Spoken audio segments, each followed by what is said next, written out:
ഇലൽ മസ്ജിദിൽ ഹറാമി ഇലൽ മസ്ജിദിൽ അഖ്സ അല്ലദീ ബാറക്നാ ഹൗല അല്ലാഹുവിന്റെ പരിശുദ്ധ ഖുർആൻ പറയുന്നു സുബ്ഹാനല്ലദീ അസ്റാ ബിഅബ്ദിഹി തന്റെ അടിമയെ ആകാശാരോഹണം നടത്തിയ റബ്ബ് എത്ര പരിശുദ്ധനാകുന്നു.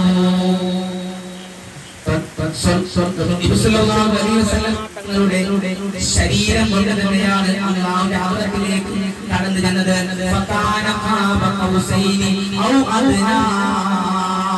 അങ്ങനെ അല്ലാഹു അവന്റെ റസൂൽ തമ്മിൽ അടുത്തു, അമ്പും വില്ലും അടുത്തതുപോലെ. അല്ല, അതിനേക്കാൾ അടുത്തു, അതിനേക്കാൾ അടുത്തു.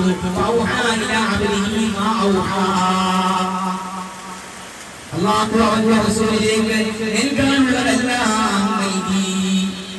ഇനി നിങ്ങൾ ചിന്തിക്ക്, ആ തലത്തെ ഉൾക്കൊള്ളാൻ ആർക്ക് സാധിക്കും?